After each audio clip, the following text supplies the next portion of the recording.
आसमान काले बादलों से घिरा हुआ था और बारिश पूरे गांव को भिगो रही थी। उसी गांव के एक छोटे से घर में किशोर अपनी पत्नी सविता के साथ रहता था। किशोर के पास बस एक छोटा सा खेत था जिसमें वो आलू की खेती करता था और उन्हें बेचकर जो पैसे मिलते थे उसी से उसके घर का खर्च चलता था। सुनो भाग्यवान, मैं खेत पर जा रहा हूँ और खेत से आलू लेकर मैं मंडी में बेचकर आऊंगा। मुझे आने में थोड़ी देर हो सकती है। ठीक है जी, संभल कर जाना, बारिश बहुत तेज है। और फिर बारिश की परवाह किए बिना किशोर अपना ऑटो स्टार्ट करता है और अपने खेत की ओर चल पड़ता है और थोड़ी ही देर में किशोर अपने खेत पहुंच जाता है। इस बार तो उम्मीद से ज्यादा आलू हुए हैं। लगता है ऊपर वाले ने मेरी प्रार्थना सुन ली। बस मंडी में आलू के अच्छे दाम भी मिल जाएं, तो कुछ हद तक मेरे सर से बोझ कम हो जाएगा। किशोर अपनी आलू की खेती देखकर बहुत खुश होता है क्योंकि उसके खेत में आलू उसकी उम्मीद से ज्यादा हुए थे। वो उन्हें बोरी में भरकर अपने ऑटो में रखता है और शहर की मंडी जाने के लिए निकल जाता है। कुछ समय बाद किशोर शहर की मंडी पहुंच गया। मंडी में चारों तरफ किसानों की भीड़ लगी हुई थी। किशोर ने भी अपने ऑटो से आलूओं की बोरियां उतारी और एक तरफ रख दी। उसके चेहरे पर अभी भी उम्मीद थी कि आज उसकी सारी फसल बिक जाएगी। वो एक व्यापारी के पास गया। भाई साहब, मेरे आलू देख लीजिए, अभी खेत से निकाल कर लाया हूँ। अरे नहीं नहीं भाई, मंडी में पहले से ही बहुत आलू आ चुके हैं। अभी मुझे और आलू नहीं खरीदने। किशोर दूसरे व्यापारी के पास जाता है। एक बार मेरे आलू देख तो लीजिए, बहुत अच्छी फसल हुई है। माफ करना भाई, नहीं खरीद पाएंगे। देख नहीं रहे, पूरी मंडी आलूओं से भरी पड़ी है। इसके बाद किशोर एक एक करके कई व्यापारियों के पास गया, लेकिन सभी ने किशोर के आलू खरीदने से साफ मना कर दिया। सुबह तक किशोर की आंखों में जो चमक थी अब वो कहीं बुझ चुकी थी।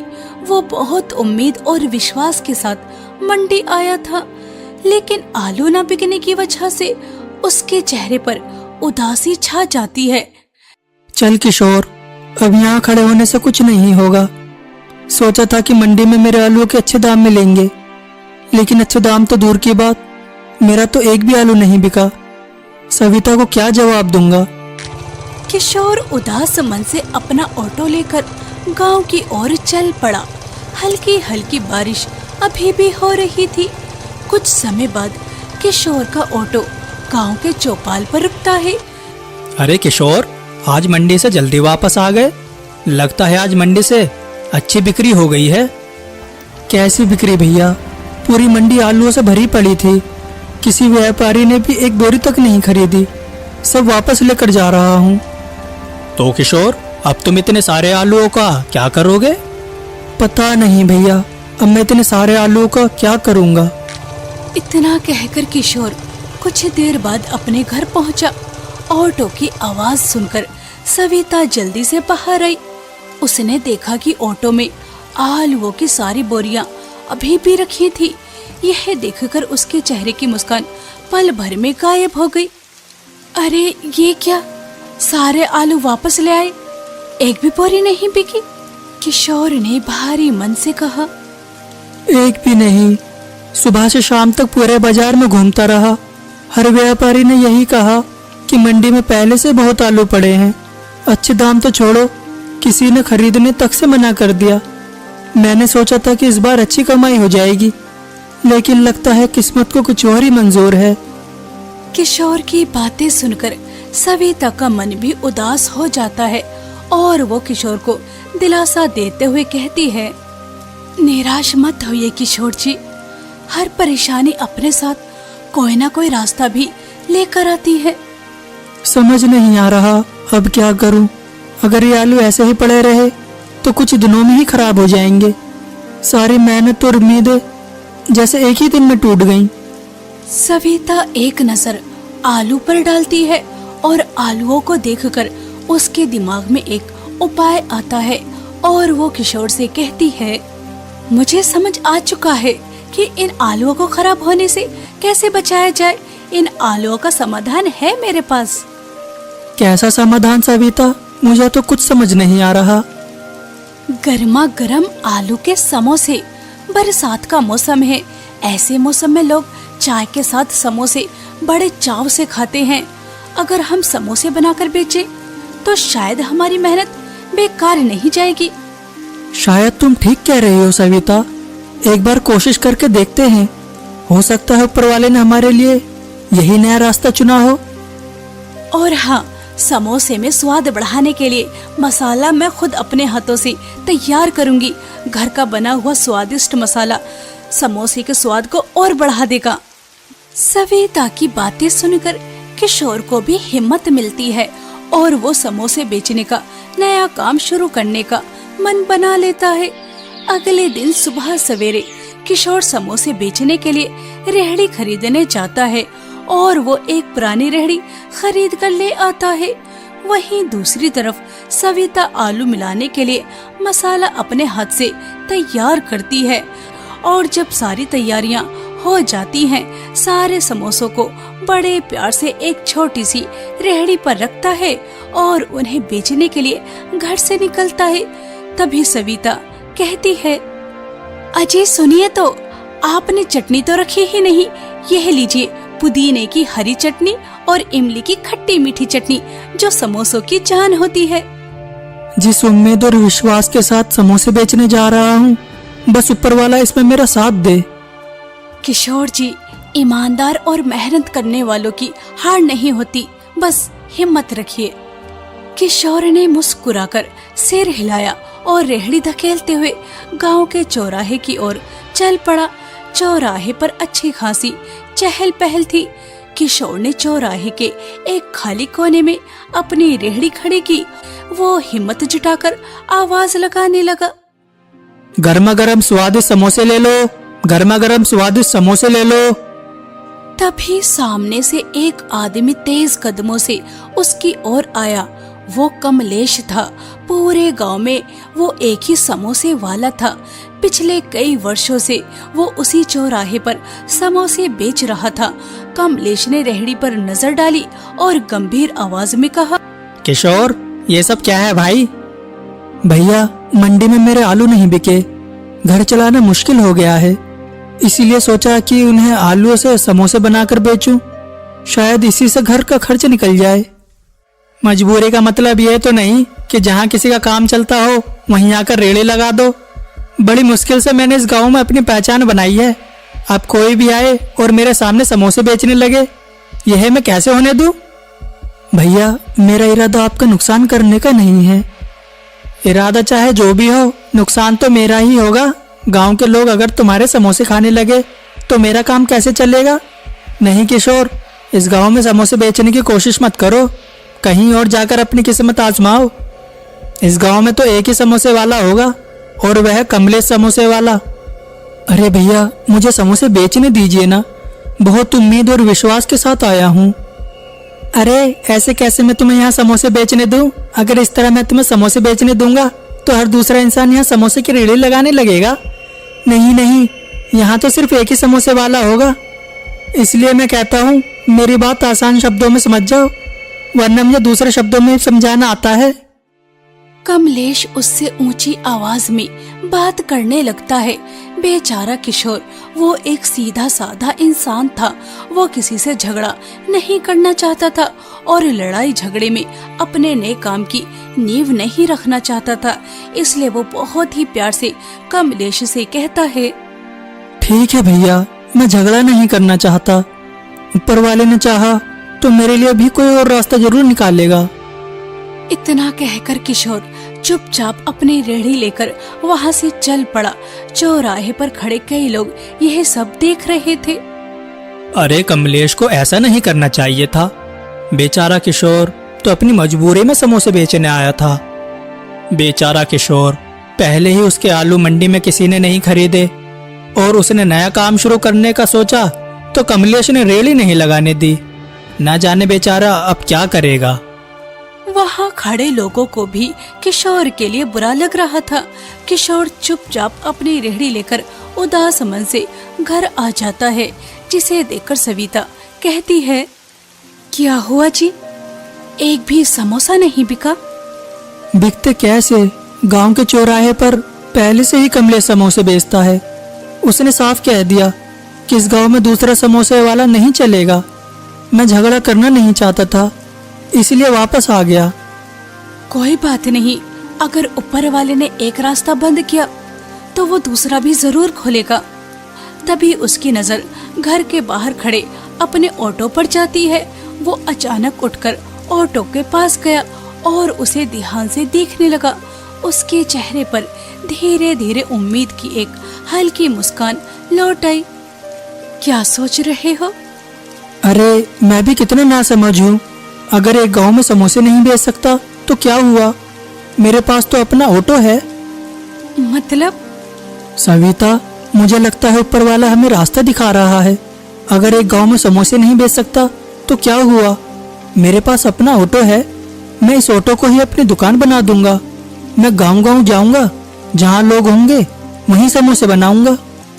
सविता की आंखों में उम्मीद की चमक लौट आई। अरे यह तो बहुत अच्छा विचार है। लोग हमारी दुकान तक नहीं आ सकते तो हम ही लोगों के पास पहुंच जाएंगे। किशोर ने बिना एक पल गवाए काम शुरू कर दिया। कुछ ही दिनों में उसका ऑटो समोसे बेचने के लिए तैयार हो गया। अब किशोर का ऑटो समोसे बेचने के लिए एक चलती फिरती दुकान बन चुकी थी। ऑटो के सामने एक सुंदर बोर्ड लगाया गया, जिस पर बड़े अक्षरों में लिखा था, किशोर ऑटो समोसे वाला। अगली सुबह किशोर अपना ऑटो लेकर दूसरे गांव पहुंच जाता है और अपना ऑटो खड़ा करता है। वहां काफी चहल पहल थी और फिर किशोर गर्मा गर्म तेल में समोसे तलने लगा।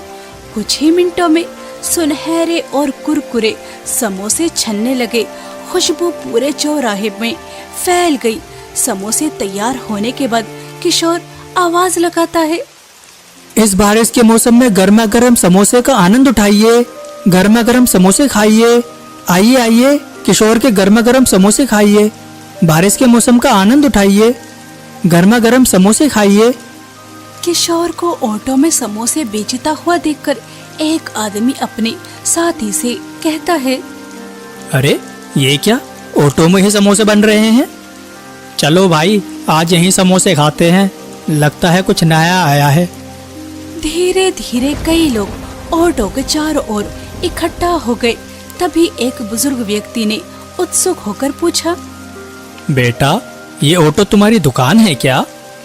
जी काका, जहाँ लोग मिलेंगे वहीं मेरी दुकान लग जाएगी और गर्मा गर्म समोसे तैयार हो जाएंगे। वाह बेटा, ये तो बड़ा अच्छा तरीका निकाला है। हमें दुकान तक जाने की जरूरत नहीं, दुकान खुद हमारे पास आ गई। किशोर सबसे पहले उसी बुजुर्ग व्यक्ति को समोसे देता है।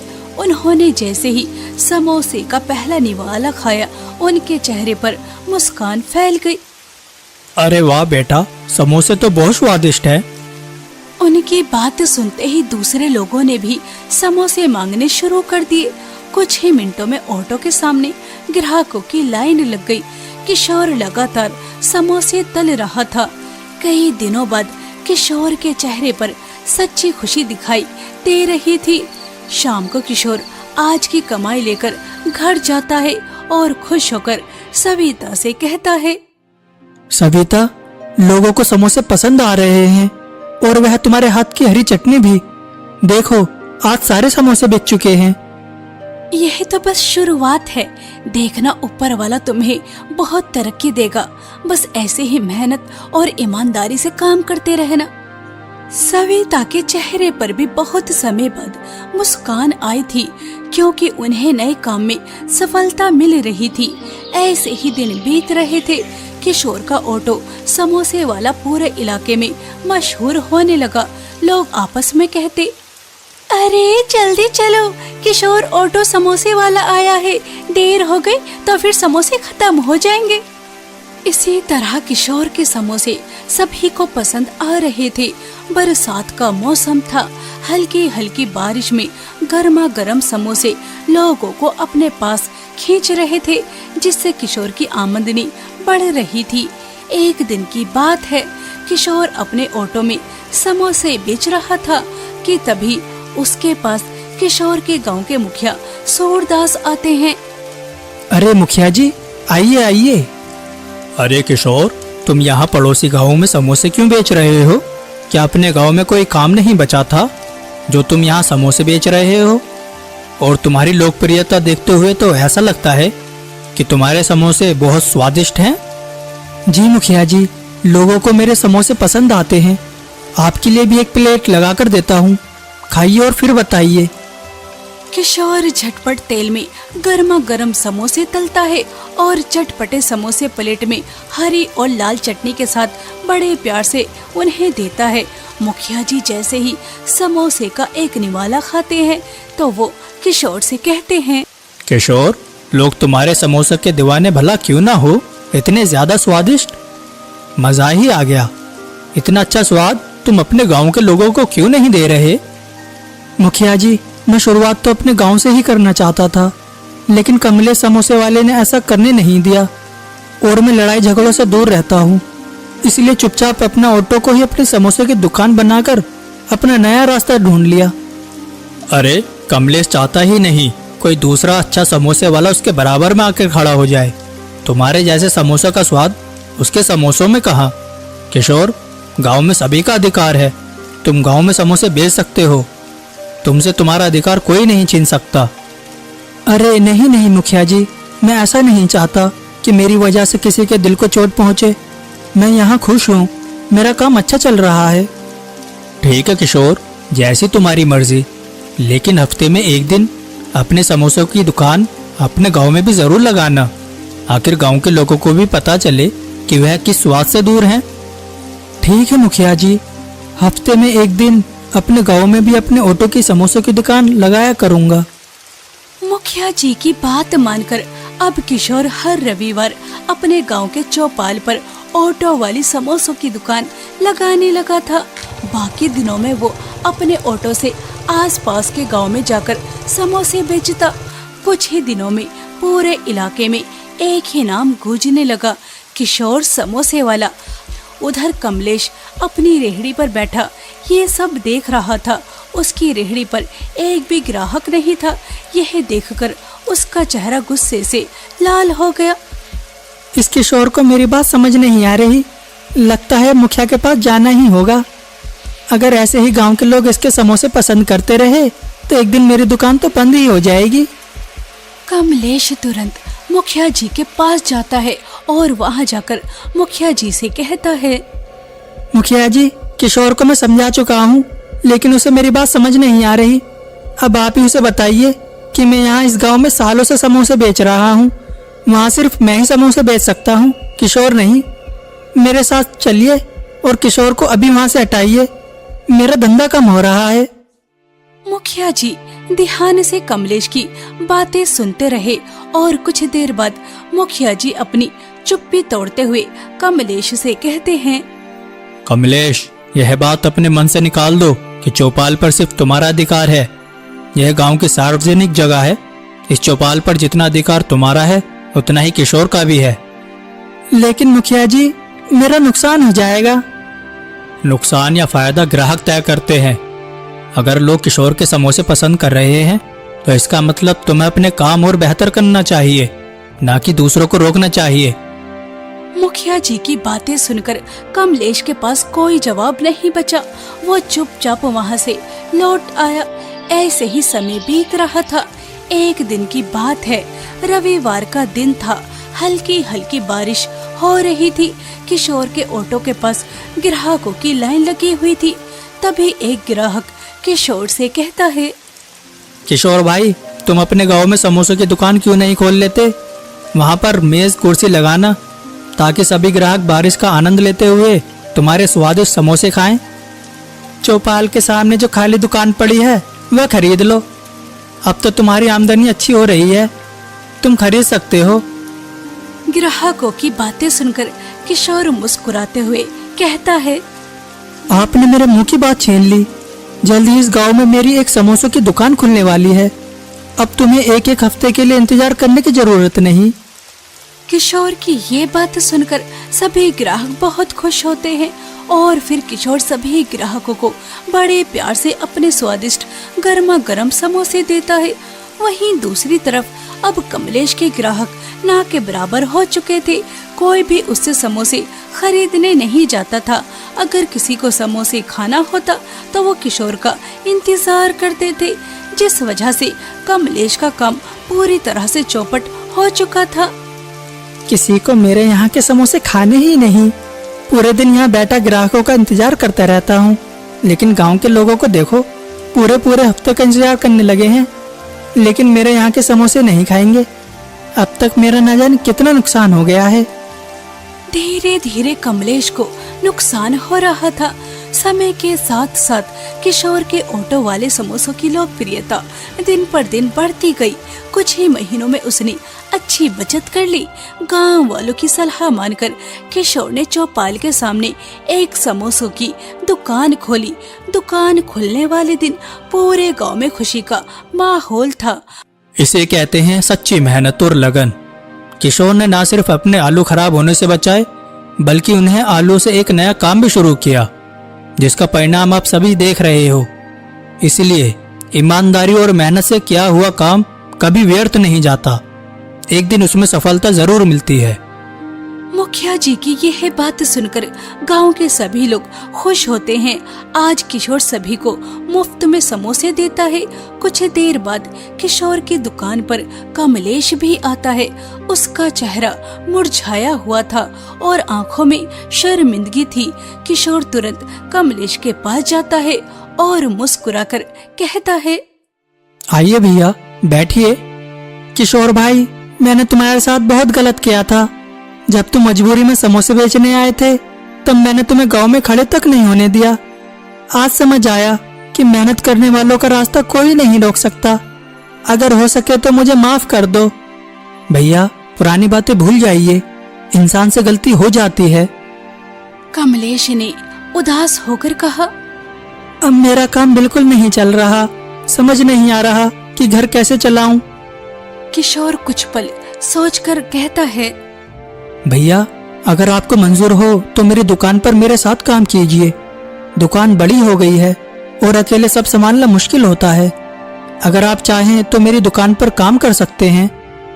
मेरे बुरा करने के बाद भी तुम मुझे काम दोगे? भैया, बुराई का जवाब बुराई से नहीं, भलाई से देना चाहिए। अगर आज मैं आपकी मदद कर सकता हूँ तो इससे बड़ी खुशी मेरे लिए क्या होगी। कमलेश की आंखों से आंसू निकल पड़े।